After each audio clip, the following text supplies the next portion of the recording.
Welcome sa Tinagalog Novela, damang-dama sa sariling wika. Huwag kalimutang mag-like, share, at mag-subscribe para sa mas marami pang kwento. Napangangasandali si Su Qingmei bago nagmadaling tanungin, ano ang nangyari. Sabi ni Xu Yan, kakatwag lang mula sa front desk at sinabing may grupo ng mga tao na nanggugulo sa ibaba.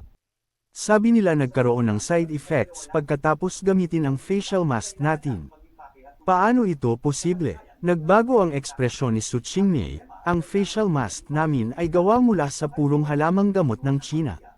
Walang side effects. Sabi ni Xu Yan, President Su, hindi pa ako sigurado sa eksaktong sitwasyon. Bakit hindi tayo bumaba at tingnan? Tumango si Su Qingmei, Tara, bumaba tayo at tingnan. Pagkatapos, sumakay sina Yang Luo, Su Qingmei, at iba pa sa elevator papunta sa lobby sa unang palapag. Sa sandaling iyon, gulo ang buong lobby sa unang palapag. Nandoon ang mga empleyado, mga security guard, mga taong nanggugulo, at maraming reporter ng media. Nakakahiya ang side effects ng produkto ninyo, pero ipinagbibili pa rin ninyo. Pinahihirapan nyo ang mga tao. Sigaw ng isang babaeng may kulot na buhok. Ang Huami Biomedical ay isang pusong itim na kumpanya. Hindi nyo iniisip ang tao, ang mahalaga ay kumita kayo. Sigaw ng isa pang babaeng may dilaw na buhok. Sabihin niyo agad kay President Su na lumabas at harapin kami. Kung hindi siya lalabas, papasok kami. Sigaw ng babaeng may maikling buhok. Ang tatlong babaeng ito ay may mga pantal sa mukha at mukhang takot-takot. At kasama nila ang mga taong mukhang mga tulisan na may tattoo sa mga braso, halatang mga hired goons. Isang babaeng empleyado ng Huami Biomedical ang tumayo at nagsabi, "Mga tita, baka nagkamali kayo.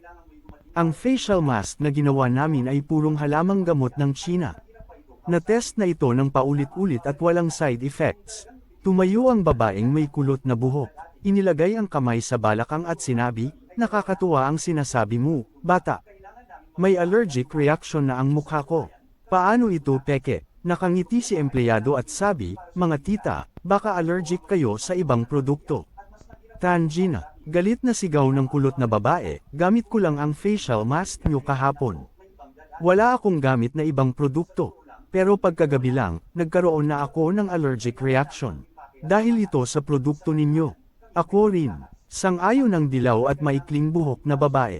Napangisi ang empleyado, "Mga tita, ilang araw na sa market ang mask natin. Kung may problema, malawak na ang epekto noon pa. Bakit kayo lang ang may problema? Anong ibig mong sabihin?" Galit na tinuro ng kulot na babae ang empleyado, "Sinasabi mo ba na niloloko namin kayo? Hindi yan ang ibig kong sabihin." Umakyat ang empleyado, "Kung may problema ang produkto namin, humihingi kami ng tawad at magbabayad ng danyos. Pero kung kayo ang nanggugulo ng walang dahilan, karapatan namin na ipasa ang usapin na ito sa batas." "Aba, nanghihimasok ka pa." Galit na sigaw ng dilaw na babae at sinuntok ang mukha ng empleyado. Sumigaw ang empleyado sa sakit at nahulog sa sahig. "Anong ginagawa nyo? May batas ba dito?" Sigaw ng security officer captain, "Itapon ninyo sila palabas." Pinamunuan ng security officer captain, nilusob ng mga gwardiya ang mga nanggugulo. Nag-away ang dalawang grupo, lalo pang naging magulo ang buong lobby. May nasuntok. Wala na bang batas dito? Mga reporter, hindi lang black-hearted ang kumpanyang ito, nang aabuso pa ang tao. Sigaw ng mga tita, kinuha ng media ang mga larawan at videos. Sa sandaling iyon, isang malinaw na sigaw ang narinig. "Tigil!" Tumigil ang lahat at lumingon. Lumapit si Yang Luo at mga kasama. President Su, bumati ang mga empleyado at gwardiya at nagbigay daan. Lumakad si Su Qingmei at tinulungan ang babaeng empleyado na bumangon. "Little Zhang, ayos ka lang ba?" Nang itim ang mga mata ng empleyado at tumango ng hindi makapaniwala, "President Su, ayos lang po ako." Napalitan ng malamig na ekspresyon ni Su Qingmei ang mukha at tumingin sa tatlong tita, "Kung may reklamo kayo, magsalita kayo ng maayos. Bakit niyo siya sinaktan?" Arroganting sagot ng dilaw na babae, "Ano ang nangyari? Presidente ka, paano mo pinaparusahan ang mga empleyado mo?" Nang ahas silang mang-threaten sa customer. Paliwanag ng empleyado, "Hindi po ako nang threaten. Sinasabi ko lang na kung hindi dahil sa problema ng produkto namin kundi dahil sa gusto nilang manggulo, may karapatan ng kumpanya na humingi ng pananagutan. Threat yan. Tumawa ng bahagya ang dilaw na babae, halatang may problema ang produkto nyo pero ayaw nyong aminin. Malupit ang mukha ni Su Qingmei, pag-usapan natin yan mamaya. Pero dahil sinaktan nyo ang empleyado ko, dapat kayong humingi ng sorry. Natuwa ang empleyado at umiyak. Natuwa rin ang ibang empleyado ng Huami Biomedical. Kadalasan, kapag ganito, pinipili ng mga CEO na makipagkasundo ng maayos. Pero hindi si Su Qingmei. Ipinagtanggol niya ang mga empleyado niya. Naging admire si Yang Luo. Sabi niya, kapag hindi kayang ipagtanggol ng CEO ang mga empleyado niya, wala nang pag-asa ang negosyo. Sumagot ang dilaw na babae habang tinuturo si Su Qingmei, karapat-dapat lang nasaktan ang empleyado mo. Ayaw ko lang humingi ng sorry. Anong magagawa mo? Kung magsalita ka pa, sisisihin din kita. Sabi ni Su Qingmei ng matatag, gusto mong hampasin ako. Sige. Hindi inaasahan ng dilaw na babae ang tapang ni Su Qingmei. Ang aura ni Su Qingmei ay nakakatakot. Lalo lang siyang nainis at sinuntok si Su Qingmei. Pero agad na humarap si Yang Luo, hinawakan ang palso niya at pinisil ng mahigpit. Ayoko, ang sakit, sumigaw ang dilaw na babae, aso ka, bitawan mo ako, papatayin kita. Bago pa siya makatapos, isang malakas na palo ang tumama. Sinuntok ni Yang Luo ang dilaw na babae. Ay, sumigaw ng sakit ang dilaw na buhok na auntie. Ang matabang katawan niya ay natapilok ng ilang metro palayo at bumagsak ng mabigat sa lupa. Malamig na sinabi ni Yang Luo, "Hoy, bruha. Hindi ka pa kontento na tinamaan mo ang mga empleyado ng kumpanya namin, nilalay mo pa ang Presidente Su. Akala mo ba lahat ay papayag sa kay-abangan mo?" Sumigaw ang dilaw na buhok na auntie at bumangon. Umiyak siya at sumigaw sa mga tulisan, ano pa ang hinihintay nyo? Puspyusan nyo itong bata hanggang mamatay. Gawin na, sumigaw ang lider ng mga tulisan at tumakbo palapit kay Yang Luo kasama ang higit sa 10 tulisan. Ngunit bago pa sila makalapit, tumakbo si Prajna at pinalipad ang lider ng mga tulisan gamit ang isang palm strike. Tapos, sinipa niya ang ilan pang tulisan palayo. Nagsimula si Prajna na lumipad ang mga kamao at sipa. Sa loob ng 3 minuto lang, napabagsak niya ang higit sa 100 tulisan. Pumalakpak si Prajna at sinabi, paano ninyo nagawang atakihin ang kapatid kong si Yang? Pupulbyusan ko kayo, gitling gitling gitling. Biglang nanahimik ang bulwagan. Tumingin ang lahat kay Prajna na puno ng pagkabigla at pagtataka. Ano ba tong kagandahang ito? Mukhang cute pero ang tapang niya. Siya yata ang bagong assistant ni Presidente Su. Narinig kong top student siya sa kilalang paaralan at marunong ng 8 wika. Balak ko sana kunin number niya, pero sa tingin ko hindi na. Sobrang astig nito, dahan-daang nag-usap ang mga empleyado ng kumpanya. Napahinto si Su Qingmei. Tumingin siya kay Yang Luo at Ulong, ito ba yung tinutukoy mong cute pero madaling pag-alitan? Napangiti si Yang Luo ng nahihiya, hindi ko alam na marunong pala siyang martial arts. I roll eyes ni Su Qingmei kay Yang Luo na para bang sinasabi, wala kang kwenta kung iyan ang paniwalaan mo. Namangha si Shuyan sa gilid. Asahan mo, di ordinaryo ang god sister ni Assistant Yang. Gitling gitling gitling. Nang makita ng 3 aunties na kaya ni Prajna talunin ang higit sa 10 tulisan mag-isa, nanginginig sila sa takot at gusto ng tumakas. Pero naisip nila ang misyon mula sa Dingsheng Biomedical at ang malaking perang natanggap, kaya nagtiyaga silang manatili. Sumigaw ang dilaw na buhok na auntie kay Su Qingmei, talaga bang empleyado ng Huami Biomedical ang mga yan o mga tulisan lang? Paano ninyo ginawang tama ang pananakit? Tatawagan ko ang pulis para dakpin kayo. Napangisi si Yang Luo at sinabi, Auntie, ikaw ba yung unang umatake? Kahit tumawag ka pa ng pulis, sa'yo rin mapupunta ang sesi. Gusto mo ba tawagan kita ng pulis ngayon? Nako, sobra kang hambog. Tumutok ng ngipin ang dilaw na buhok na auntie, sige, ipaliwanag ninyo ang sarili ninyo ngayon. Oo nga, sumunod ang kulot na buhok na auntie, gumamit kami ng facial mask na gawa ng kumpanya ninyo. Nagkaroon kami ng malubhang allergy. Kayo ang dapat managot. Malamig na tanong ni Yang Luo, anong klaseng paliwanag ang gusto nyo? Mabilis na sagot ng maikling buhok na auntie, humingi kayo ng pasensya sa media at magbayad ng 1,000,000 yuan bawat isa. Pati ang produkto ninyo, dapat sirain at itigil ang pagbebenta. Humingi ng pasensya, magbayad ng milyon, sirain ang produkto. Napangiti siyang Luo na para bang natatawa, sana naman mapunta kayo sa langit. Gitling gitling gitling, sumigaw ang dilaw na buhok na auntie, ano bang sinasabi mo? Problema ito ng produkto ninyo. Kayo ang may pananagutan. Sagot niyang Luo, kung may problema ang produkto namin, aayusin namin. Pero sino kayo para sabihing may problema ito? Baka sinasadya nyo lang kaming sir-on. May ebidensya kami mula sa ospital. Ibinaba ng kulot na babae ang hospital test report, malinaw dito na nagka-allergy kami dahil ginamit namin ang produkto ninyo. Hehe, napailing siyang Luo, baka naman peke yan. Hindi kami natatakot sa mga gumagawa ng kalokohan sa dilim. Walang side effects ang produkto namin, bagay ito sa lahat. Hindi kami maghihingi ng pasensya o magbabayad ng danyos. Kung gusto nyo, umalis kayo ngayon bago kami magsawa. Sumigaw ang dilaw na buhok na auntie, hindi nyo kami papabayaan. Maghahain kami ng kaso. Yang Luo ay umang-ayon, kung kaya nyo, sige lang. Gitling gitling gitling. Nagpanggap na nahihiya ang dilaw na buhok na auntie kaya hindi na nila pinilit pa. Pero nagpumilit sila sa gulo, kung hindi ninyo kami palalabasin ngayon, hindi kami aalis. Hindi kami aalis. Kailangan nyo kaming sagutin. Sumigaw din ang kulot at maikling buhok na auntie. Masyado kayong walang hiya. Hindi ba kayo nahihiya? Nagpakitid ang mga mata niyang Luo, security, palabas ninyo sila. Opo, nagsimula ng lapitan ng mga security officer ang tatlo. Ating tingnan kung sino ang matapang. Sumigaw ang dilaw na buhok na auntie at biglang humiga sa sahig. Nanakit ang security guard. Nanakit siya. Kapag hinawakan nyo kami, maghahain kami ng kaso sa panggagahasa. Sumigaw din ang kulot at maikling buhok na auntie at humiga rin. Nang makita ito ng lahat, natigilan sila. Hindi nila alam ang gagawin. Talagang hindi basta-basta ang mga auntie na ito.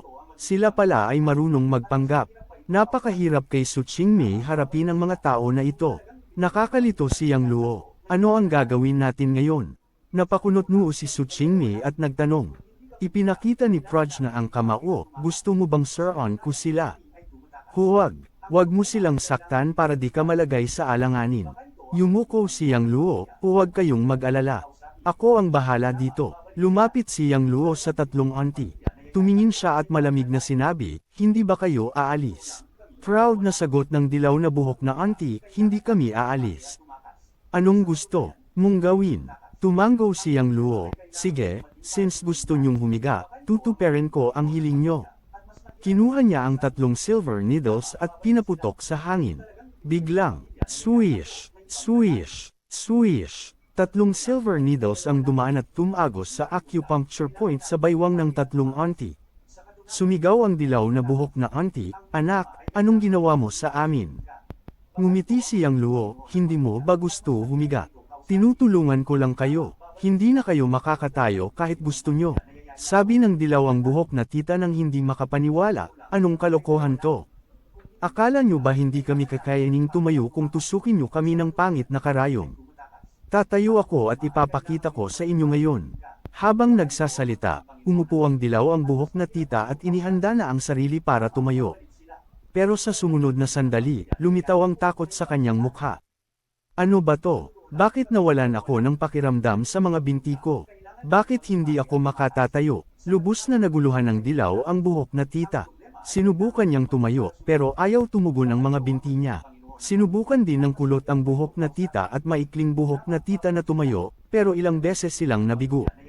Paano nangyari to? Bakit hindi kami makatatayo? Hindi rin ako makatatayo. Natakot din ng kulot ang buhok na tita at maikling buhok na tita. Nagsimula silang magpanik. Biglang naisip ng dilaw ang buhok na tita, yung batang to ang tumusok sa amin ng karayom, kaya hindi kami makatatayo. Kapag naalis lang namin yung karayom, ayos na kami. Ngunit malamig na sabi niyang Luo, hindi ko inirerekomenda na gawin nyo yan. Siyempre, hindi naniwala ang dilaw ang buhok na tita at ang dalawa pa sa kanya. Hinayla nila ang mga pilak na karayom sa kanilang baywang. Pero sa sandaling naalis nila ang mga pilak na karayom, agad silang sumigaw sa sakit. Aray, aray, aray. Parang tinusok ng mga karayom ang mga binti ko. Bakit, hindi pa rin ako makatatayo kahit na tinanggal ko na ang mga karayom? Ano ba to? Masakit, masakit. Nang makita ng mga empleyado ang tatlong tita na naghihirap, parang naibsan ang kanilang sama ng loob. Ang tatlong ito na tung mga pabayang babae, nagtatangkang maging walang hiya sa harap ni Assistant Yang. Parang gusto talaga nilang mamatay. Assistant Yang ay isang divine doctor. Gaano ba kahirap para sa kanya na harapin ang tatlong ito? Maingat na nag-usap ang mga empleyado habang pinapanood ang gulo. Sumigaw ang dilaw ang buhok na tita sa sakit. Ulol ka, anong ginawa mo sa amin? Ayusin mo kami ngayon. Gago, kung hindi mo kami pagagalingan, hindi ka namin papalampasan. Hindi rin namin papalampasan ang Huamei Biomedical. Dali, ayusin mo kami. Sumigaw din ng kulot ang buhok na tita at maikling buhok na tita. Ngunit binaliwala sila ni Yang Luo. Kung hindi niya pagtuturot ang leksyon sa tatlong ito, hindi sila matututo. Sa sandaling iyon, mas lalo pang lumala ang sakit sa mga binti ng tatlo. Sobrang sakit na halos magalit sila at nagkapawis ng malamig. Lumapit si Su Qingmei at tanong ng mahinahon, Yang Luo, may mangyayari ba sa kanila? Ngumiti si Yang Luo at sinabi ng nakakagaan ng loob, huwag mag-alala, hindi sila mamamatay. Narinig ito ni Su Qingmei, at nakaramdam siya ng ginhawa. Pagkalipas ng ilang sandali, ang tatlong tita ay sobrang sakit na ang mukha ay naging mapotla at nanginag ang katawan. Hindi na nila inisip ang gulo at nagsimulang magmakaawa kay Yang Luo. Ginoo, pakiusap, maging mapagbigay ka at pagalingin mo kami. Kuya, alam namin ang mali namin. Kapag ginamo mo kami, aalis na kami ngayon. Tama, hindi na kami mananatili dito. Ngumiti si Yang Luo ng palabiro at sinabi, kung gusto niyo akong pagalingin, sige. Pero may mga tanong akong itatanong. Kailangan niyong sagutin. Nang totoo, kapag may tinatago kayo, mananatili kayo sa wheelchair habang buhay. Kinabahan ng dilaw ang buhok na tita at nanginginig, sige, tanungin mo. Totoo ang sisigot namin, sige. Tumango si Yang Luo at tinanong ng nanginginig, talaga bang produkto ng aming kumpanya ang naging sanhi ng allergy sa inyong mukha? Napaisip ang dilaw ang buhok na tita at ang dalawa pang kasama. Sabi ni Yang Luo, kung ayaw niyong sagutin, kalimutan niyo na. Habang nagsasalita, umikot si Yang Luo at naghanda na umalis. Ang dilaw ang buhok na tita ay may mahabang mukha, kuya, huwag kang umalis. Magsasalita ako. Walang problema sa produkto ng kumpanya nyo. Sinadya naming gumamit ng ibang expired na skincare para magdulot ng allergy sa mukha namin. Pagkatapos niyang sabihin iyon, nagulo ang buong lugar. Alam ko na, purong halamang gamot ang mga produkto ng kumpanya natin. Paano magkakaroon ng side effect? Talagang nagsisikap ang tatlong ito para sirain ang pangalan ng kumpanya natin. Nagsalita ang mga empleyado ng galit at hindi natuwa. Kinuha ng mga reporter at media ang mga larawan at tinala ang mga sinabi ng dilaw ang buhok na tita. Tinanong ni Yang Luo muli, sino ang nag-utos sa inyo para manggulo dito sa kumpanya namin? Nang marinig ito, umiyak ang kulot ang buhok na tita at sinabi, kuya, pwede ba wag namin sabihin? Mayaman at makapangyarihan ang kabilang panig. Takot kami na kapag sinabi namin, gagantihan kami. Sabi ni Yang Luo, huwag kayong mag-alala. Napakaraming reporter at media dito. Kapag nailantad ito sa publiko, hindi na sila gagawa ng kahit ano sa inyo. Nagdalawang isip ang kulot ang buhok na tita pero humigpit ang loob at sinabi, sige, sasabihin ko. Ang Dingsheng Biomedical ang nag-utos sa amin para gawin ito. Sumunod ang maikling buhok na tita, tama. Nagbigay sa amin ng pera ang Dingsheng Biomedical at sinabi na gusto nilang manggulo sa kumpanya nyo. Sabi pa nila, kapag nagawa namin ng maayos, bibigyan nila kami ng malaking gantimpala. Ang Dingsheng Biomedical pala ang nasa likod nito. Napakasama. Alam nilang tumataas ang benta ng bagong produkto namin kaya ginamit nila ang ganitong maruming paraan. Walastik. Nakakahiya. Sabay sigaw ng mga empleyado ng galit. Nagsimula ng magmadilim ang mukha ni Su Qingmei. Kahit na nahihinalaan na niya na Dingsheng Biomedical ang nasa likod, galit pa rin siya na hayagang sinabi ito ng tatlong tita. Sabi ng dilaw ang buhok na tita na nanlalamig ang katawan, Kuya, alam namin ang mali namin. Hindi na namin gagawin to ulit. Pakiusap, gamutin mo kami. Ayaw naming gumamit ng wheelchair habang buhay. Nagmakaawang humingi ng tawad ang kulot ang buhok na tita at maikling buhok na tita. Dahan-daang uminhin si Yang Luo at kinuha ang 3 pilak na karayom at tinusok sa ibang acupuncture point sa baywang ng 3 tita.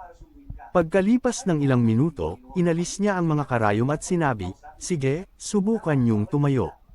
Nerbyosong sinubukan ng 3 tita na gumalaw ang mga binti. Hindi na masakit ang binti ko, nararamdaman ko na. Makakatayo na ako, makakatayo na ako. Ang galing ng maliit na kuya. Nakatayo ang 3 tita at sobrang tuwang hindi makontrol ang sarili.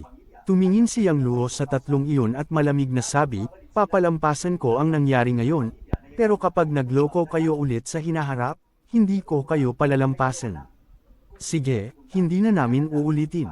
Umiindak ang 3 tita at paulit-ulit na yumuko. "Humingi na rin kayo ng tawad sa ate na ito." Tinutok ni Yang Luo ang daliri sa babaeng empleyado na kanina ay nabugbog.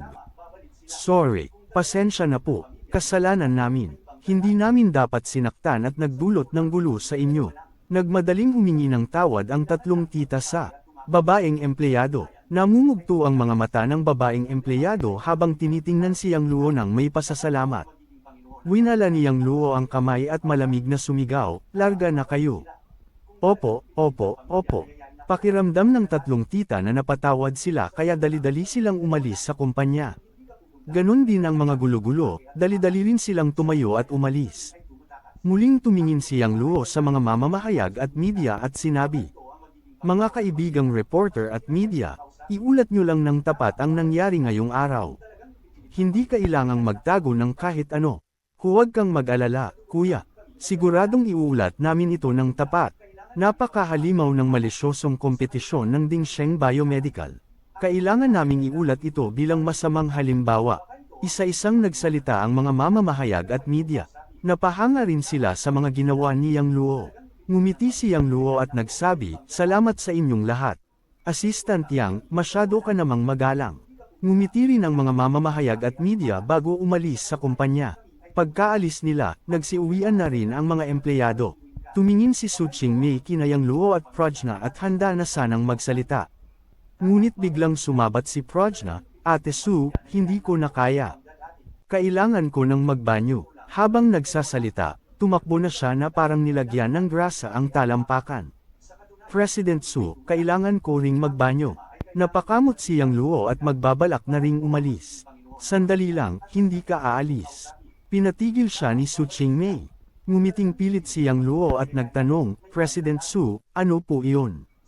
Nanbusot ang mga mata ni Su Qingmei at nagsabi, "Yang Luo, hindi mo ba ipapaliwanag?" "Ipaliwanag ang alin?" Nagkunwari si Yang Luo na walang alam. Sabi ni Su Qingmei, "Bakit napakahusay ni Prajna? Sino ba talaga siya?" Nagkibit balikat si Yang Luo at sumagot, "Hindi ba't sinabi ko kagabi na si Prajna ay kapatid ko sa Diyos? Sa totoo lang, hindi ko rin alam na ganun siya kagaling. Siguro natutunan niya iyon mula sa kanyang guro." Tinitigan siya ni Su Qingmei ng diretso sa mata at nagsabi, "Sa tingin mo ba maniniwala ako? May kakaiba akong naramdaman kagabi. Kung talagang kapatid mo siya sa Diyos, bakit siya pumunta sa iyo sa kalagitnaan ng gabi?" Napabuntong hininga si Yang Luo, "May mga bagay na hindi ko maipaliwanag. Ang mahalaga, hindi siya masamang tao. Ang dahilan kung bakit ko siya ginawang assistant mo ay para maprotektahan ka kapag wala ako. Ayokong makidnap ka ulit." Pagkarinig nito, bahagyang lamambat ang tingin ni Su Qingmei. Yun pala, lahat ng ginagawa ng lalaki ay para sa kabutihan niya. Napapout siya at nagsabi, "Hindi mo ba pwedeng sabihin kaagad? Bakit kailangan ko pang manghula? Natakot lang akong baka kung ano ang isipin mo." Ngumiti si Yang Luo at binago ang usapan, "Paano mo planong harapin ang Dingsheng Biomedical mamaya?" Nanlamig ang ekspresyon ni Su Qingmei. "Noong una, plano ko talagang bigyan sila ng pagkakataon kahit ano pa ang mangyari. Pero ngayon, nagbago ang isip ko. Kung may pagkakataon, aakuin ko ang Dingsheng Biomedical at tuluyang buburahin sa Jiang City." Pagkasabi nito, tumalikod siya at umalis. Habang pinagmamasdan ng kanyang likuran, napabuntong hininga si Yang Luo. Mukhang hindi ganon kadaling apihin ang babaeng ito. May sarili siyang isipan at ambisyon. Siyempre, ano man ang piliin niya, susuportahan niya ito ng buong puso. Gitling gitling gitling. Samantala, sa paliparan ng Jiang City, dumating ang isang pribadong eroplano mula Pang City papuntang Jiang City. Maraming itim na Mercedes-Benz ang nakaparada sa labas ng paliparan. Sa unahan ay isang itim na mahaba at marangyang Maybach. Puno ng matitipunong bodyguard na nakaitim ang lobby ng paliparan. Sa unahan ay nakatayo ang 32 kataong kalalakihan at kababaihang nasa katanghaliang gulang, lahat may matinding karisma. Tahimik silang nakatayo, halatang kinakabahan at walang gustong magsalita. Pinagmamasdan sila mula sa malayo ng mga pasahero. Mas mahigit, Diyos ko, sino sila? Bakit ganun kalaki ang eksena? Parang sila ang mga presidente ng lahat ng underground chambers of commerce sa Jiang City. Lahat sila ay kilalang tao sa lungsod. Grabe, bakit sila nandito sa paliparan? Sino kaya ang sasalubungin nila? Kung ganito kalalaking tao ang sasalubong, siguradong napakalakas ng koneksyon ng darating. Umuugong ang bulungan at pagkamangha sa paligid. Sa sandaling iyon, lumabas mula sa VIP passage ang isang grupo na nakapalibot sa isang babae. Ang babae ay matangkad, may hugis obo na mukha, perpektong ayos, at maaaring ituring na isang kagandahan. Habang naglalakad, inilabas niya ang kanyang cellphone at nag-live stream. Hello sa lahat, nasa paliparan na ako. Kailangan niyong pumunta sa fan meet mamaya. Love you all. Mas mahigit, oy, hindi ba't siya yung sikat ngayon na artista sa China, si Han Feifei? Baka sila ang sasalubong kay Han Feifei. Grabe, ibang level ang treatment ng isang big star. Medyo namangha rin si Han Feifei sa eksena pero agad din siyang kumalma. Bilang isang sikat na artista, sanay na siya sa malalaking eksena. Binalingan niya ang kanyang manager, Sister Wu, nakita mo yun. Lalo na akong pinahahalagahan niyang Master Song ngayon. Ang dami niyang pinadalang tao para sunduin ako. Ngumiti ang manager, syempre. Lalong sumisikat ang ating Feifei. Natural lang na mas pahalagahan ka niyang Master Song. Mas mahigit ni ang Chinese Heavenly Queen, walang ganyang car aming sumasalubong sa kanya. Ibig sabihin, mas malakas na ang impluensya ng ating Goddess Feifei kaysa sa Heavenly Queen. Goddess Feifei, mahal ka namin. Masiglang sigaw ng mga fans. Halika, lapitan natin sila. Lumapit si Han Feifei kasama ang kanyang entourage papunta sa mga big boss ng Chamber of Commerce. Paglapit, taas noo niyang sinabi, pinadala ba kayo niyang Master Song para sunduin ako? Tumaas ang kilay ng isang kalbong lalaking nakaitim at nagtanong, alin yang Master Song? Mayabang nasagot ni Han Feifei, syempre, si Song Chengyou, anak ng pinakamakapangyarihang pamilya sa Jiang City. Ngumisi ng mapanlate ang lalaki, wala yun. Paano niya kami mapapagalaw? Nabigla si Han Feifei, hindi ba't para sa akin kayo nandito? Sumabat ang isang matabang lalaki na nakasuot ng berdeng tangsuit at may jade Buddha pendant, sino ka ba? Karapat-dapat ka bang salubungin namin? Galit na sagot ni Han Feifei, ako ang pinakasikat na artista sa China ngayon. Oh, artista lang pala. Akala ko kung sino. Nang aasar na sabi ng lalaki sa tangsuit, nakalaro na ako ng hindi bababa sa 80 artista, baka nga lagpas pa. Nagtawa na ng iba pang mga leader sa kanyang biro. Ikaw, halos pasabog sa galit si Han Feifei. Galit na ring sigaw ng kanyang manager, ano bang sinasabi nyo? Mag-sorry kayo kay Feifei ngayon din. Mag-sorry, bilis. Mag-sorry sa Goddess Feifei. Sumigaw din ang mga fans. Ako, mag-so sorry sa isang artista. Ba, nanlilisik ang mata ng lalaking nakatangsuit, maganda lang ang mood ko ngayon kaya hindi kita papatulan. Lumayas ka. Ako ang babae ni Young Master Song. Kailangan nyo akong irespeto. Respeto nanay mo. Galit na binigwasan siya ng lalaki. Aahh. Napahiyaw si Han Feifei sa sakit habang tumilapon siya ng ilang metro at bumagsak sa sahig. Feifei, Diyos ang Feifei. Nagulat ang manager at mga tagahanga at mabilis na lumapit para tulungan si Han Feifei na makatayo. Tinakpan ni Han Feifei ang kanyang mukha at sumigaw sa kanyang mga bodyguard, patayin ninyo siya. Sa utos na ito, agad na gumalaw ang mga bodyguard ni Han Feifei at lumapit ng agresibo sa lalaking nakatangsuit. Ngunit bago pa sila makalapit, ang mga bodyguard na nakatayo sa likod ng lalaking nakatangsuit ay umabantring isa-isa. Lahat sila ay may malamig na ekspresyon habang papalapit kina Han Feifei at sa kanyang grupo. Nang makita kung gaano karami ang tao sa panig ng kalaban, natakot si Han Feifei at ang kanyang mga bodyguard at hindi na kumilos. Nanginginig ang boses ni Han Feifei nang magtanong, ano bang balak ninyong gawin? Huwag niyo sabihing mananakit kayo. Iwinasiwas ng lalaking nakatangsuit ang kanyang kamay ng walang pasensya, bilasan niyo at paalisan ang mga handgal na yan. Opo, Presidente. Sabay-sabay na sumagot ang grupo ng mga nakaitim na bodyguard at itinaboy sina Han Feifei at ang kanyang mga kasama sa gilid. Sa sandaling iyon, may isa pang grupo ng tao na lumabas mula sa VIP passage. Lahat sila ay may kahangahangang tindig at karisma. Paglitaw pa lang nila, nakaramdam ng bigat at pang-aalipan ang mga pasahero sa paliparan. Sa unahan ay isang elegante at dignong magandang babae. Nakasuot siya ng simpleng itim na slim fit na bestida na nagpapakita ng hubog ng kanyang katawan. Ang kanyang maitim at makinis na buhok ay natural na nakalaylay, na bumabagay sa kanyang bilugang at perpektong mukha.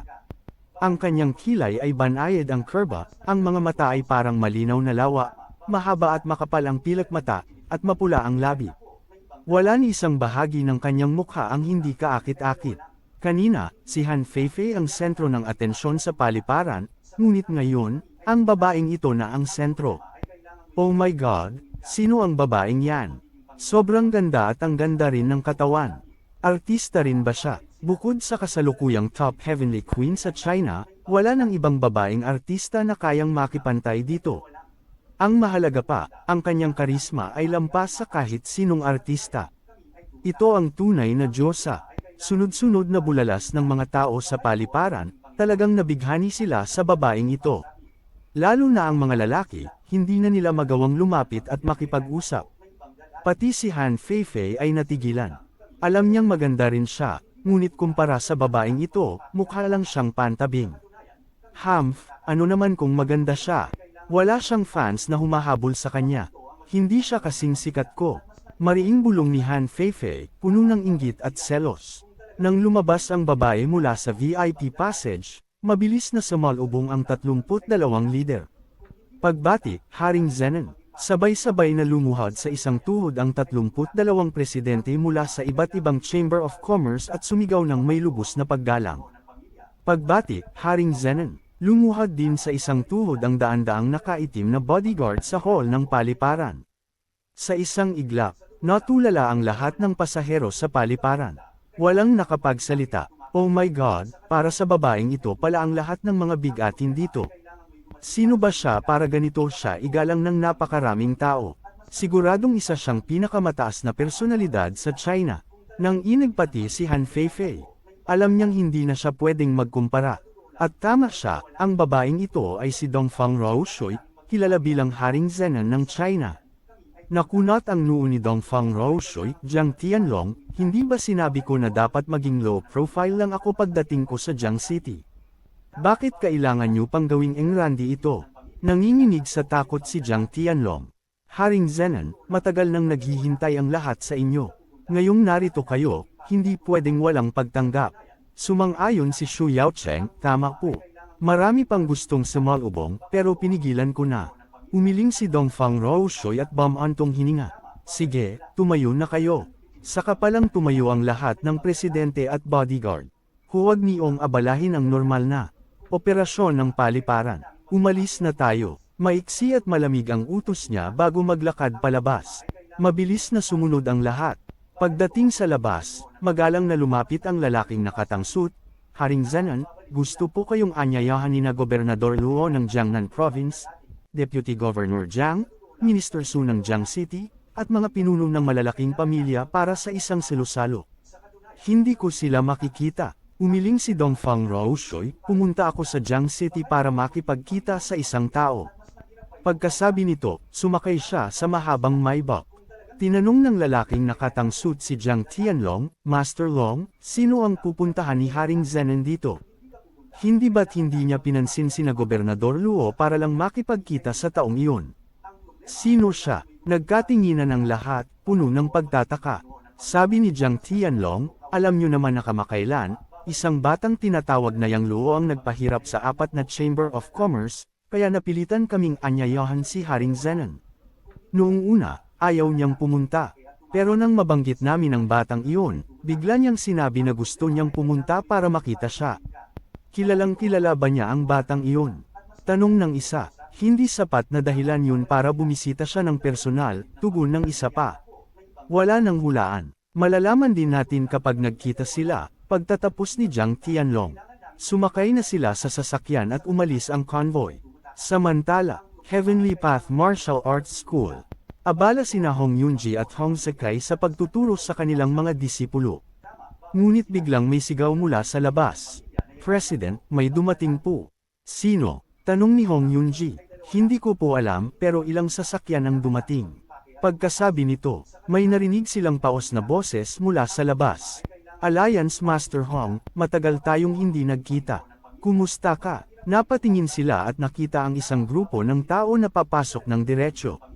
Sa unahan ay may isang payat na matandang pari ng Dao na nakasuot ng itim na damit na may 8 trigramo. Hawak niya ang isang pamaypay na gawa sa buntot ng kabayo at may espada sa kanyang likod. Ang matandang ito ay si pari ng Dao na si Xuanxia, Zhang Daoyi. Maliban kay Zhang Daoyi, may isang grupo rin ng mga taong sumusunod sa kanya. Kasama sa grupong ito sina Jiang Mingyo, He Jiahao, Song Chengyu, Jiang Xinyu, He Yilan, Zhao Tianheng, at iba pang mga binata at dalagang anak ng mayayamang pamilya. Nagulat si Hong Yunji nang makita si Zhang Daoyi. Alam niya kasi si Zhang Daoyi at dati na silang nagkakilala, ngunit labis siyang hindi nasisiyahan sa ugali ni Zhang Daoyi. Para lang magkamal ng yaman, ginamit ni Zhang Daoyi ang kanyang mahiwagang mga teknik para gumawa ng maraming masamang gawain at pumatay ng maraming tao. Gayunpaman, dahil hindi pa sila nagkakaroon ng alitan, kailangan pa rin niyang maging magalang. Nagbigay galang si Hong Yunji at nagsabi, "Maari ko bang malaman kung bakit naparito si Pari Zhang sa aking Heavenly Path Martial Arts School ngayon?" Ngumiti si Zhang Daoyi at sinabi, "Pinuno Hong, naparito ako upang batiin ka." "Batiin ako?" Nalito si Hong Yunji. "Ano ang ibig mong sabihin?" Patuloy na nakangiti si Zhang Daoyi at sinabi, "Pumunta ako sa Jiang City para pumatay ng isang tao. Iniisip ko na marahil ang taong ito ay isang martial warrior at kabilang sa mundo ng martial arts dito sa Jiang City, kaya gusto kong magbigay muna ng paunang bati sa iyo." Namilog ang mata ni Hong Yunji at nagtanong, "Sino ang balak patayin ni Pari Zhang?" Sabi ni Zhang Daoyi, "Isang binatang nagngangalang Yang Luo. Gusto mong patayin si Ginoong Yang." Nagulat si Hong Yunji sa narinig. Ganoon din si Hong Zekai na napaawang ang bibig. "Oh." Namuo ang mga mata ni Zhang Daoyi at nagsabi, "Parang kilala mo ang batang iyon, Pinuno Hong."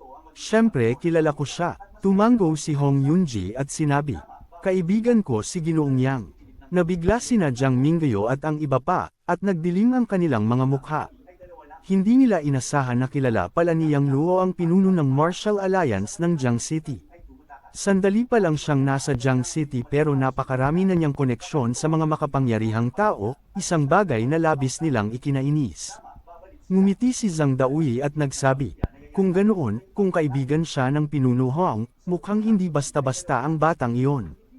Siyempre naman, sumabat si Hong Zekai, "Si Ginoong Yang ay bihasa sa parehong medisina at martial arts.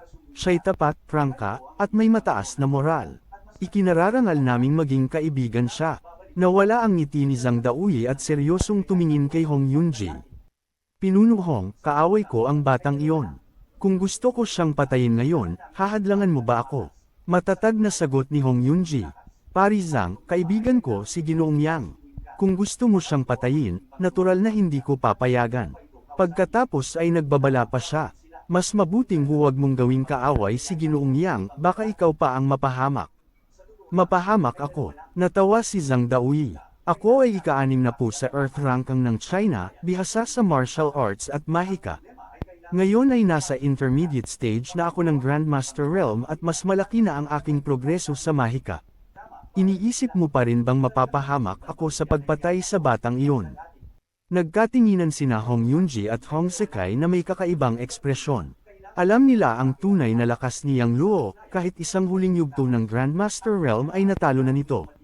Tumaas ang ulo ni Zhang Daoyi at nanguuyam. Bakit kayo tahimik? Natakot ba kayo? Napabuntong hininga si Hong Yunji. Pari Zhang, payo ko lang, huwag mo siyang gawing kaaway. Hindi mo siya kayang tapatan. Sumimangot si Zhang Daoyi. Pinuno Hong, minamaliit mo ba ako? Sabi ni Hong Yunji, hindi kita minamaliit. Isa lang itong mabuting paalala. Tama na, lumamig ang ekspresyon ni Zhang Daoyi. Pinuno Hong, ipapakita ko sa iyo kung paano ko paiiyakin ang batang iyon sa sakit mamaya. Nang uuyam si Jiang Minggayo, Pinuno Hong, si Pari Zhang ay isang eksperto sa Earth Rankang at isang master ng mahika. Kahit gaano pa kalakas si Yang Luo, hindi niya ito kaya. Tama, sino ba ang Yang Luo na iyon? Madali lang para kay Pari Zhang na patayin siya. Dagdag ni Hiyilan, pati si Jiang Zinyo ay nanghamak.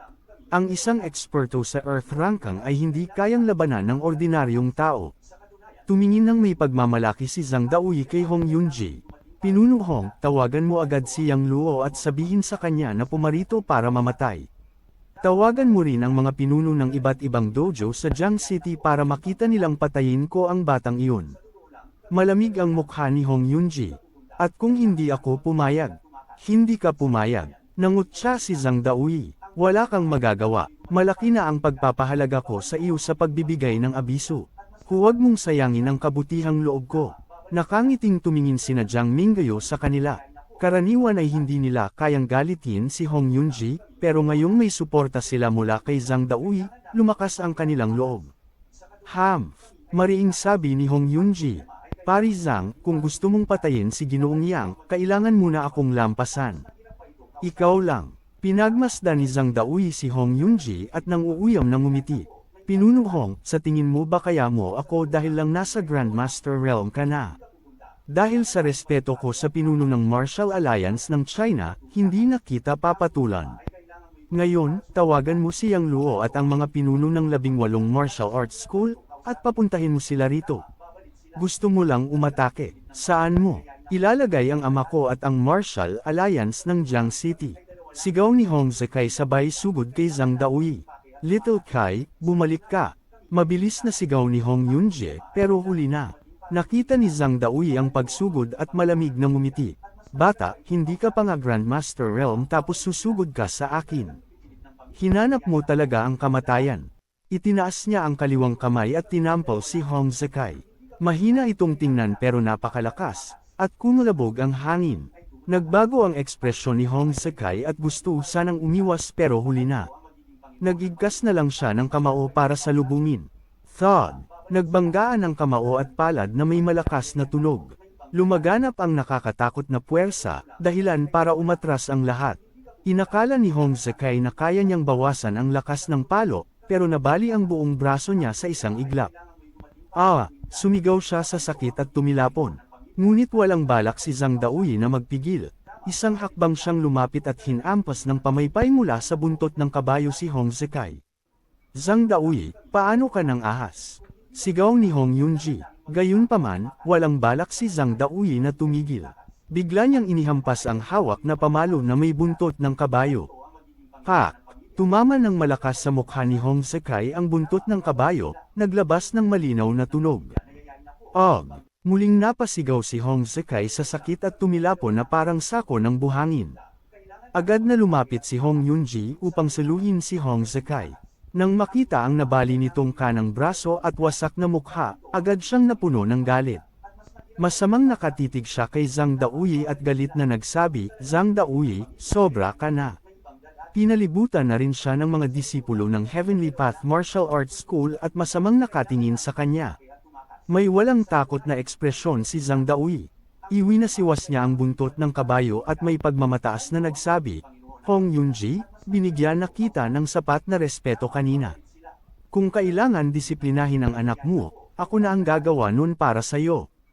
Hayop ka, galit na sumugod si Hong Yunji kay Zhang Daoyi. Hong Yunji, gusto mo rin bang makipagsabayan sa akin? Kung ganun, pagbibigyan kita. Ngumiti si Zhang Daoyi. Sa isang iglap, sumugod siya. Sa susunod na sandali, naglapit sila at mabilis na nagpalitan ng mabibigat na atake. Pinakilos ni Hong Yunji ang kanyang true chi at sumuntok. Iniharap ni Zhang Daoyi ang kanyang kaliwang palad at nag-ipon ng itim na true chi upang salubungin ang atake.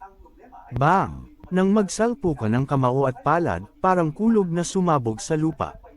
Malaking bahagi ng batong sahig ang nagbasag-basag, naging mga tipak at alikabok na umangat sa ere. Nagbanggaan ang true chi ng dalawa, lumilikha ng mga alon na kumalat sa lahat ng direksyon. Nagulat ang lahat ng nakakita sa eksena. Pagkat tanging mga eksperto sa Grandmaster Realm lamang ang kayang magpalabas ng kanilang true chi. Ngunit sa kabila nito, si Zhang Daoyi ay nasa kalagitnaan ng Grandmaster Realm, isang antas na mas mataas kaysa kay Hong Yunji. Kahit maliit lamang ang pagitan ng antas, ito ay isang agwat na hindi matawid ni Hong Yunji. Kaya't kahit gaano kalakas ang kanyang suntok, mahirap pa rin niyang salagin ang palad ni Zhang Daoyi. Napasinghap si Hong Yunji at napaatras ng mahigit 10 hakbang bago siya nakabawi. Si Zhang Daoyi naman ay 3 hakbang lang ang umatras bago muling nakapwesto. Bagamat masakit ang kanyang kanang braso, kinagat ni Hong Yunji ang kanyang mga ngipin, bumasag ng batong apakan, at muling sumugod kay Zhang Daoyi. May paghamak na ngumiti si Zhang Daoyi, pinakilos ang kanyang true chi, ginamit ang isang teknik, at iwinasiwas ang buntot ng kabayo. Mystikin Lightning Technique. Sa isang iglap, isang itim na kidlat na kasing taba ng braso ang bumulusok patungo kay Hong Yunji. Nagulat si Hong Yunji. Pinagsunod-sunod niyang sinuntok ito. Boom! Boom! Boom! Sunod-sunod na pagsabog ang umalangaw. Halos napigilan ni Hong Yunji ang itim na kidlat, ngunit sugatan na ang kanyang mga braso at dumadaloy ang dugo.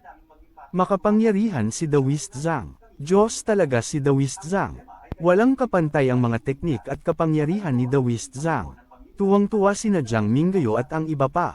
Para sa kanila, ang kakayahan ni Zhang Daoyi na lumikha ng kidlat mula sa wala ay parang kapangyarihan ng isang Diyos. Laban, sigaw ni Hong Yunji at muling sumugod. Naglalakas loob ka pa. Nanlamig ang mga mata ni Zhang Daoyi at mariing nagsabi, mukhang kailangan talaga kitang turuan ng leksyon para malaman mo kung gaano ako kalakas. Muling iwinasiwas ni Zhang Daoyi ang buntot ng kabayo. 2 itim na kidlat na kasing taba ng braso ang lumitaw at bumulusok kay Hong Yunji. Muling sumugod si Hong Yunji at sinalubong ang mga ito. Boom! Boom! Boom! Muling yumanig ang paligid, halos mabingi ang lahat. Bagamat napigilan niya ang mga kidlat, sugatan na ang kanyang katawan at hindi siya makalapit kay Zhang Daoyi. Bago pa siya makarecover, sumugod si Zhang Daoyi, binalutan ang kaliwang kamay ng itim na true chi at malakas na tinama sa dibdib ni Hong Yunji. Ginamit niya ang kanyang tanyag na teknik, Profound Fin Palm.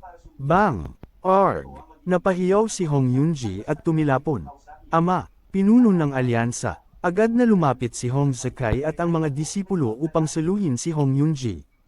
Paf! Pagkatayo pa lamang, sumidhi ang dugo sa loob ni Hong Yunji at bigla siyang dumura ng dugo. Ama, nag-aalalang tanong ni Hong Zekai, ayos ka lang ba? Umiling si Hong Yunji, ayos lang ako. Buwisit! Sigaw ni Hong Zekai at muntik nang sumugod kay Zhang Daoyi. Gayon din ang mga disipulo, handang umatake. Ngunit agad silang pinigilan ni Hong Yunji, huwag kayong lumapit. Hindi niyo siya kaya, doon lamang sila natauhan at hindi na sumugod. Napakalakas talaga ni Zhang Daoyi, pagsugod ay parang pagpapakamatay. Samantala, tuwang-tuwa sina Jiang Mingyo at ang iba matapos makita ang lakas ni Zhang Daoyi. Kung mismong pinuno ng Martial Alliance sa Jiang City ay hindi kalaban ni Zhang Daoyi, wala na silang dapat ikatakot sa isang Yang Luo. Na mula sa pananibik si He Yilan, siguradong mamamatay si Yang Luo ngayon. Tumanggo sina Jiang Mingyo at ang iba, malapit nang mamatay si Yang Luo. Matapang na nakatayo si Zhang Daoyi sa gitna ng arena at nakatingin kay Hong Yunji. Hong Yunji, sa ngalan ng pinuno ng Martial Alliance sa China, tinuturuan lang kita ngayon. Hindi kita papatayin, pero kung patuloy mong hindi tatanggapin ang aking kabutihan, huwag mo akong sisisihin kung magiging malupit ako. Mahigpit lang ang titig ni Hong Yunji sa kanya, puno ng dalamhati at galit. Galit siya sa kanyang mababang antas ng kapangyarihan at sa kawalan niya ng kakayahang talunin si Zhang Daoyi. Nagpatuloy si Zhang Daoyi, Hong Yunji, limitado ang pasensya ko. Tawagin mo na si Yang Luo at ang mga pinuno ng 18 martial arts schools. Kung hindi, ipapadala ko sa ospital ang mga disipulo mo. Isang lantad na pagbabanta. Mariing nagsabi si Hong Zekai, Ama, kung gusto ng matandang ito ng kamatayan at kahihiyan, ibigay natin sa kanya ang gusto niya. Tatawagan ko na sina Tito Kiao at Ginoong Yang. Tumango si Hong Yunji, sige, imbitahin mo sina Ginoong Yang, matandang Kiao, at ang iba pa. Sa simula, nais pa sana niyang bigyan ng respeto si Zhang Daoyi at paalisin ito. Ngunit kung walang respeto si Zhang Daoyi, hindi na rin niya ito bibigyan. Walang imik si Hong Zekai at tinawagan sila. Sa mga oras na iyon, sa loob ng Huamei Biomedical, sa resting area, Kuya Yang, heto, inabot ni Prajna, ang isang tasa ng kape kay Yang Luo. Salamat, tumango si Yang Luo at uminom ng kape. Pagkatapos ay nagtanong, Prajna, ano na ang sitwasyon ngayon? Ilang mamamatay tao na ang nakatarget sa akin? Pakitingnan nga. Kinuha ni Prajna ang kanyang telepono at nag-type ng ilang karakter. Pumasok siya sa dark web at nakita ang post na may patong sa ulo ni Yang Luo, bago niya sinimulang basahin ang mga komento. Sumilip din si Yang Luo. Kung hindi lang siya lumapit, ayos lang sana, pero dahil lumapit siya, agad niyang nakita ang kaunting kaputian mula sa kwelyo ni Prajna. Masyadong malusog ang pangitaas ng babae, at nakabukas ang isa sa mga butones ng kanyang blusa. Pagkatapos magbasa sandali, namutla ang mukha ni Prajna at takot na nagsabi. Tapos na. Kuya Yang, malaki na ang gulong ito. Oo, talagang malaki. Sagot ni Yang Luo nang hindi sinasadya. Ay, sinundan ni Prajna ang tingin ni Yang Luo at agad na napasigaw. Dali-dali niyang tinakpan ang dibdib niya, at namula ng todo ang kanyang mukha. Ngumiti ng alanganin si Yang Luo at sabi, nakita ko kasi na bukas ang butones mo at gusto kitang paalalahanan. Ganun ba? Nahihiyang tumangaw si Prajna bago tumalikod at dali-daling isinara ang butones ng kanyang blusa. Kinuha ni Yang Luo ang kanyang kape at sumipsip para maitago ang pagkapahiya. Sabi niya, kaninang sabi mo, lumaki na ang gulong. Anong ibig mong sabihin? Sagot ni Prajna, Kuya Yang, mula nang kumalat ang dalawang balita kagabi, hindi lang mga mamamatay tao ang nag-ingay, kundi pati buong Dark World.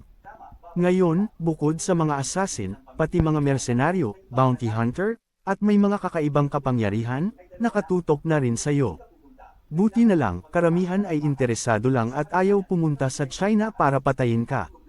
Pero ngayon, pati mga tao sa Dark World ay tumataya kung kailan ka mamamatay. Ganun ba? Tumawa si Yang Luo at sabi, mukhang patay na tao na nga ako sa paningin nila, pero ipapakita ko sa kanila na hindi lang ako mabubuhay, kundi mabubuhay akong maayos. Mukhang mabibigo ko sila ngayon. Pagkatapos, nagtanong siya, ngayon, ilan na ang mamamatay tao na nagdesisyon na patayin ako? 15, sabi ni Prajna, at nagpatuloy. Etong 15 assassin na to, malinaw na sinabi na pupunta sila sa China para patayin ka. Nag-usisa si Yang Luo. Sino sa 15 na ito ang pinakamalakas? Mahinang sagot ni Prajna, si Hell's Envoy na nasa ika-38 sa Assassin Rankings.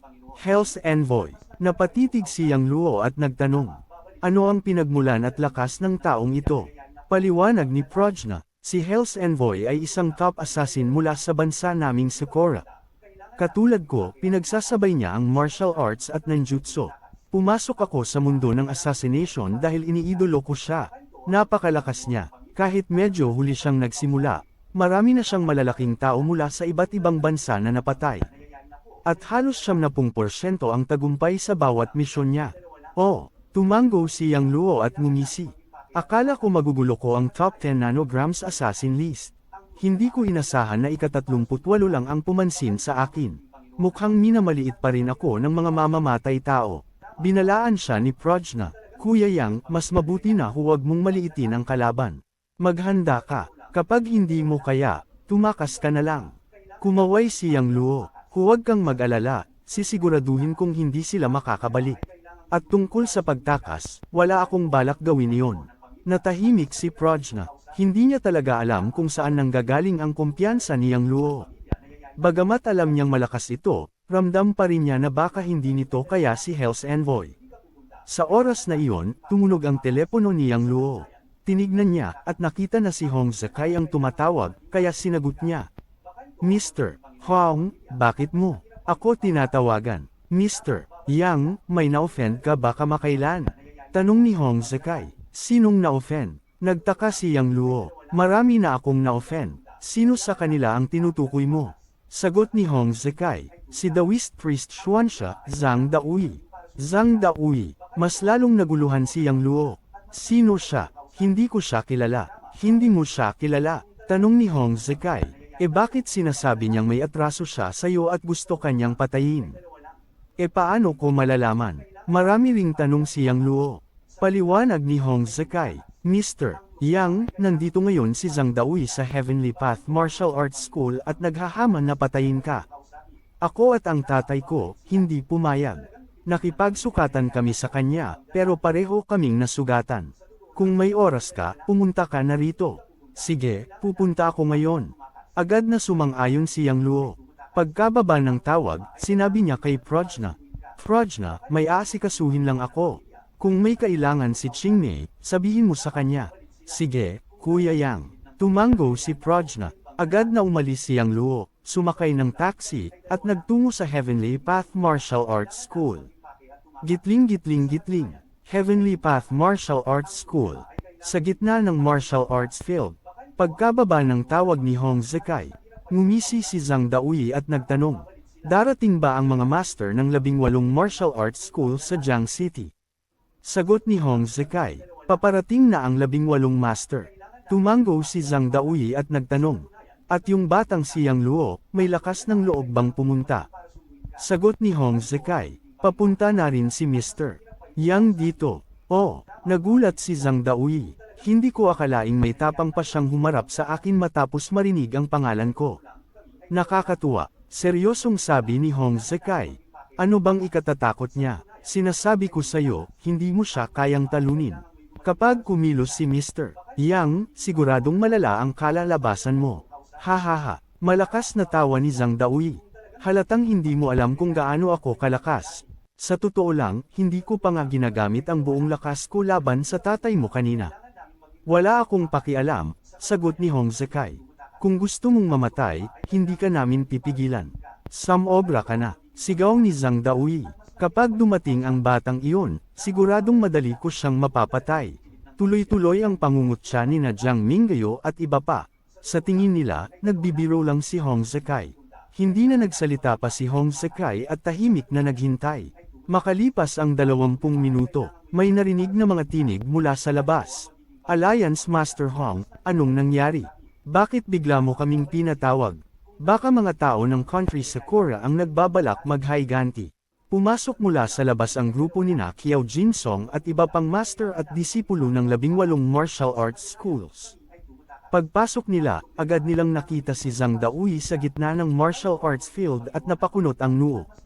Hindi maganda ang tingin nila sa kanya. Zhang Daoyi, bakit ka nandito? Tanong ni Qiao Jinsong ng mababa ang tono. Tiningnan sila ni Zhang Daoyi at malakas na sinabi, nandito ako ngayon para patayin ang isang tao.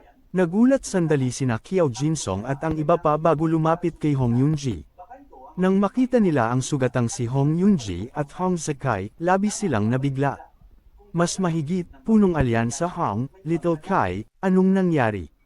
Sino ang nanakit sa inyo? Tanong ni na Qiao Jinsong at ng iba pa. Mas mahigit, sino pa ba? Sagot ni Hong Zekai at tumingin kay Zhang Daoyi. Agad namang naunawaan ni na Qiao Jinsong at ng iba pa at mas lalong tumulim ang mga tingin nila kay Zhang Daoyi. Mas mahigit, punong alyansa Hong, ano ang nangyari? Mabilis na tanong ni Qiao Jinsong. Hindi itinago ni Hong Yunji ang nangyari at ikinwento sa kanila ang lahat. Pagkarinig nito, agad na nag-alab sa galit sina Qiao Jinsong at ang iba pa. Galit na galit, nilang sinabi kay Zhang Daoyi. Mas mahigit, Zhang Daoyi, ano ba ang ibig sabihin nito? Gusto mo bang hamunin ang mundo ng martial arts ng Jiang City? Sabi pa ni Chen Qingshan, mas mahigit, huwag mong isipin na pwede mong maliitin ang Jiang City Martial Arts World dahil lang isa kang eksperto sa Earth Ranking. Matatalim ang tingin ng iba pang mga punong guro ng dojo kay Zhang Daoyi. Ngumisi ng may pangmamaliit si Zhang Daoyi. Mas mahigit, oo, tama. Hinahamon ko kayo lahat, at hindi ko kayo sineseryoso. Kung hindi lang sa respeto ko sa punong alyansa ng Martial Alliance ng China, patay na si Hong Yunji ngayon. Mas mahigit, walang hiya, sobrang hambog, sobra ka na. Kung may tapang ka, lumaban ka sa amin. Sunod-sunod ang sigaw ni Qiao Jingsong at ng iba pa. Mas mahigit, wala akong interes sa mga pipitsuging gaya ninyo. Umiling si Zhang Daoyi. Mas mahigit, ang gusto kong patayin ay si Yang Luo. Mas mabuti pang huwag kayong makialam. Hindi na mapigilan ni Qiao Jingsong at ang iba pa ang sarili at lumapit na para umatake. Mas mahigit, huwag kayong padalos-dalos. Pinigil sila ni Hong Yunji. Mas mahigit, ang matandang ito ay nasa kalagitnaang antas ng Grandmaster Realm. Hindi ninyo siya kaya, hintayin na lang natin si Ginoong Yang. Napilitan silang pigilan ng galit. Sabi ni Chen Qingshan, mas mahigit, Zhang Daoyi, napaka-arrogant mo. Nang ahas ka pang hamunin si Ginoong Yang. Hinahanap mo talaga ang kamatayan.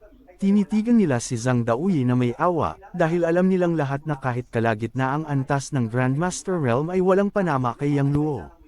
Ngumisi si Zhang Daoyi, mas mahigit, gusto kong makita kung sino talaga ang walang alam sa sarili niya. Basta dumating si Yang Luo, sisiguraduhin kong hindi na siya makakabalik. Pagkasabi niya, isang malakas na tinig ang umalangaw-ngaw. Mas mahigit, hindi makakabalik. Matanda, napaka-arrogant mo ah. Paglingon ng lahat sa pintuan, nakita nila ang isang payat pero matangkad na figure, si Yang Luo. Mas mahigit, Ginoong Yang. Narito na si Ginoong Yang. Masaya silang sinalubong ito. Samantala, sina Jiang Minggayo ay puno ng galit at puot, pero may halong pananabik. Dumating na rin ang taong matagal na nilang gustong makita. Tahimik na nagtanong si Yang Luo kina Hong Yunji at Hong Zekai. Mas mahigit, itong matandang ito ba ang nanakit sa inyo? Galit na sagot ni Hong Zekai. Mas mahigit, oo, Ginoong Yang. Mas mahigit, huwag kayong mag-alala, ipaghihiganti ko kayo. Matapos gamutin ang sugat ni na Hong Yunji at Hong Zekai, humarap siya kay Zhang Daoyi. Mas mahigit, matanda, ikaw ba ang gustong pumatay sa akin? Mas mahigit, tama. Mayabang na sagot ni Zhang Daoyi habang sinusuri si Yang Luo. Pero laking pagtataka niya dahil hindi niya maramdaman ang kultibasyon ni Yang Luo. Mas mahigit, matanda, nagtataka ako. Wala naman tayong alitan. Bakit mo gusto akong patayin? Mas mahigit, ikaw ba ang Sam Iris sa Mystic Infinite Gathering spell na ginawa ko? Nag-isip si Yang Luo at agad na naalala. Mas mahigit, ibig sabihin ikaw pala ang gumawa ng sumpang nananakit ng tao. Mas mahigit, oo, bata. Kahanga-hanga ang kakayahan mo sa mahika. Hindi lang nasira mo ang aking spell, pero nagawa mo pang umatake pabalik. Noon ko pa gusto kitang patayin, pero ngayon lang ako nakaluwag matapos magpagaling. Napabuntong hininga si Yang Luo. Mas mahigit, kung hindi ka sana pumunta rito, hindi ko malalaman na buhay ka pa. Pero dahil dumating ka at nagbabalak kang patayin ako, wala na akong magagawa kundi tapusin ka. Mas mahigit, tapusin mo ako. Ikaw, tumawa ng mapanlate si Zhang Daoyi. Sabi pa ni Hihilan. Mas mahigit, pakinggan mo bata, si Priest Zhang ay ika-6 na po sa Earth Rankang at isa ring master ng mahika. Kung may alam ka sa sarili mo, magpakamatay ka na lang. Mas mahigit, bata, dumating na ang araw ng kamatayan mo. Dagdag ni Jiang Minggayo, mas mahigit, nandito rin pala kayo. Tanong ni Yang Luo na may halong biro. Mas mahigit, syempre, nandito kami para makita kung paano ka mamamatay. Sabi ni Hijahao, mas mahigit, mukhang mabibigo ko kayo. Totoo, may mamamatay ngayon, pero hindi ako, kundi itong matandang ito. Tumikwas ang labi ni Zhang Daoyi. Mas mahigit, dahil narito ang mga punong guro ng Jiang City, bibigyan kita ng pagkakataong maunang umatake. Mas mahigit, sigurado ka. Mas mahigit, syempre, mas mahigit, asong iyan, bilasan mo at umatake ka. Kapag hindi ka kumilos, mawawalan ka ng pagkakataon. Sigaw ni Hiilan. Mas mahigit, kung ganon, pagbibigyan kita. Pagkatapos ng mga salitang iyon, swoosh! Mabilis na gumalaw si Yang Luo, nag-iwan ng mga anino habang sumugod kay Zhang Daoyi. Nanlaki ang mga mata ni Zhang Daoyi. Mas mahigit mabilis. Hindi ba't wala siyang alam sa martial arts? Bakit ganito kabilis? Pero kahit nagulat, hindi niya pa rin sineryoso si Yang Luo. Pinakawalan niya ang kanyang true chi at bumuo ng itim na harang sa paligid niya. Sa isang iglap, nakalapit si Yang Luo at inikot ang kamao, tila mabagal, parang normal na suntok lamang. Ngunit sa mismong paglapit ng kamao, naramdaman agad ni Zhang Daoyi ang panganib.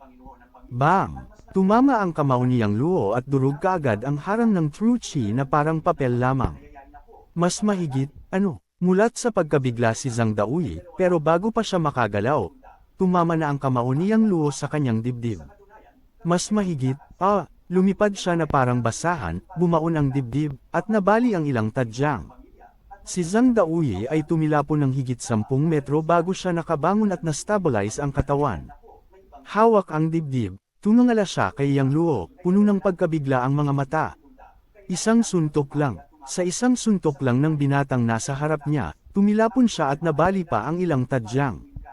Hindi ba't wala namang alam sa martial arts at walang cultivation ang batang ito? Paano siya naging ganito kalakas? Sa sandaling iyon, natahimik ang buong martial arts field.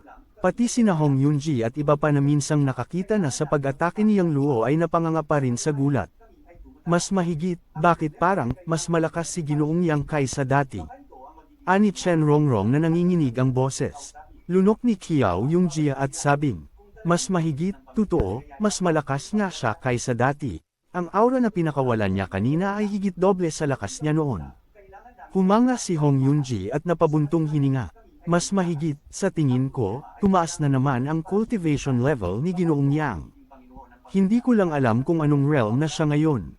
Lalong humanga sina Qiao Jingsong at iba pa, samantalang sina Jiang Mingyu ay hindi makapaniwala sa nakikita.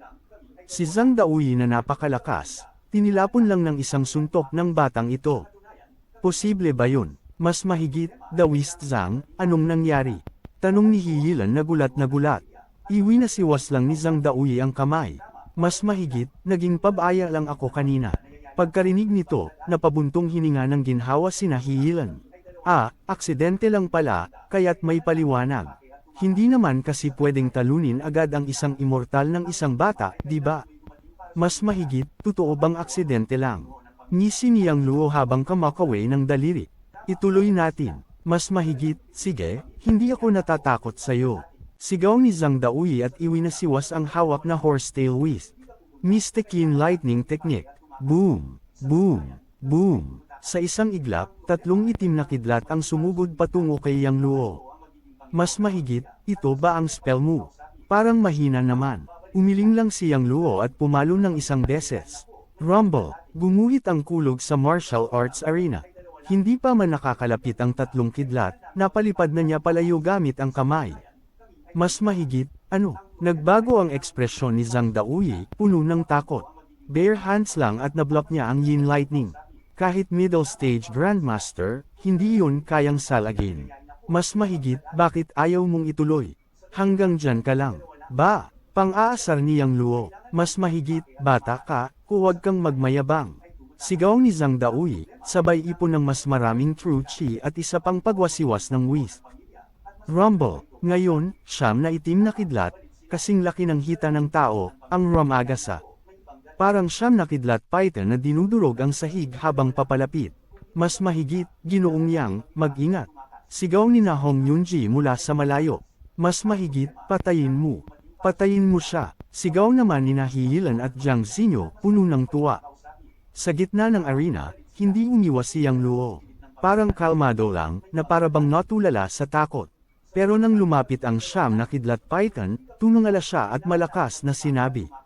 Mas mahigit, matanda, kulang pa ang alam mo sa kidlat para hamanin ako. Ipapakita ko sa iyo kung ano ang totoong kapangyarihan ng kidlat. Itinaas niya ang kanang kamay, at kumislap ang nakakasilaw na gintong kidlat. Ang gintong kidlat na ito ay bunga ng pagsanib ng kanyang True Chi at Pure Yang Chi, tinawag niya itong Nine Yang Divine Lightning.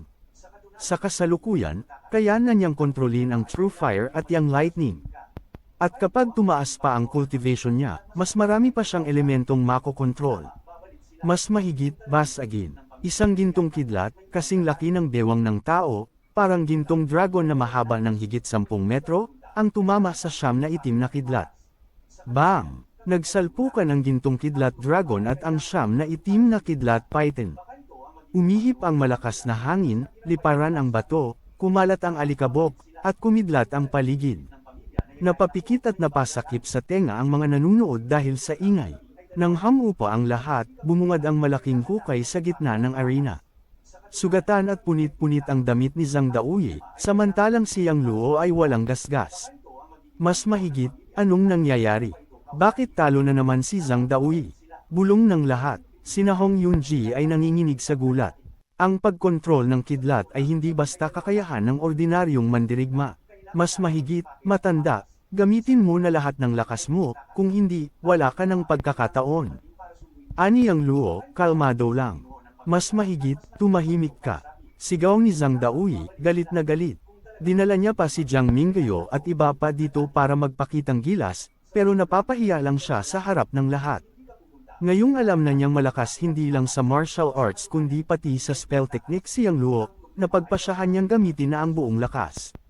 Mabilis niyang iniluwa mula sa manggas ang siyam na itim na talisman na pumalibot kay Yang Luo. Nagdasal siya at sumigaw, 9 Yin Fiend Array. Sa isang iglap, nabuo ang array na bomb itag kay Yang Luo.